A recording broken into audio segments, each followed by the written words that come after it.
Díky, vy jste si dneska zaběhali, jak hodnotíte vstup do sezóny? Hrozně, bylo to hrozný.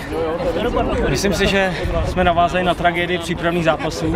Tragédie pokračuje i v sezóně. Myslím si, že by tomu nepomohl ani vyměnit trenéra, ale myslím si celý kádr. A trénovali jste nějak přes léto? Trénovali jsme několikrát, ale ne fotbal. V tom, myslím, na to by se měl trenér zamyslet. No a co říkáte na to, že jediný gól, co padnul, dal zrovna JJ?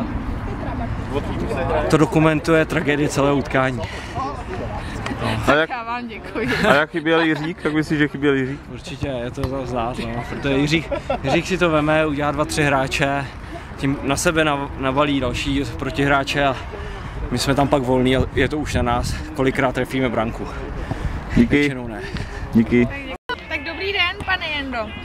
Vy jako jediný střelec tohoto utkání, jak hodnotíte tento zápas? Mně přišli protihráči, že v prvním poločase trošku zaspali. My taky teda, ale oni se probudili a my už ne.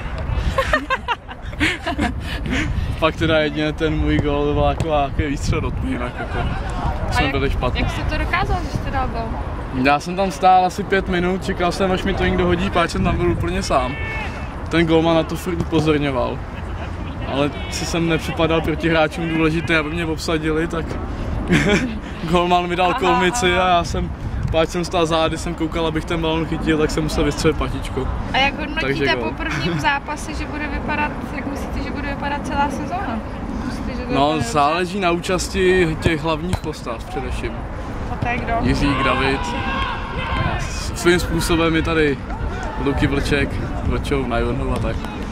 No, takže tyhle, když budou hrát, tak se nám bude dařit a postoupíme do sezónní ligy, ale když hrát nebudou, tak to bude vypadat tak asi jako dneska. Tak já vám děkuji, nemám další otázky. Skoťánku, zase jako nepřání, že? Jasně. Vy jako jediný, vy jste dneska chytal, jak jste hodnotil tento zápas? No, tak určitě, jako víš co, jak jste si zachytal?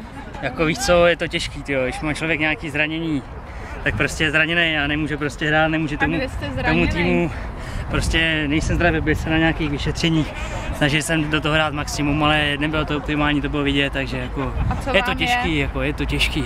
Ani se neptejte, paní redaktorko, už to máte taky. Inkubační doba je asi týden, takže jo. Aha. Ne, půjdeme od zápasu k zápasu, příští nebudu, takže to bude lepší, no. Budeme mít aspoň zachystat. Jo, nevím, chystám se teď na dovolenou do Itálie. Pěkný, no. Jo? To ne. Léčit se a tam do lázně jdu. Jo, do lázně. No. Mešeň Vároš, italské lázně. A jak myslíte, že bude vypadat následující sezóna? Z toho, co jsem viděl, tak teda to je hrozný. Myslel jsem si, že to bude hrozný, špatný, ale myslím, že to bude ještě horší. Přemýšlel jste o postupu? Přemýšlel, ale od dneška už nebudu. Já vám děkuji. Není zač.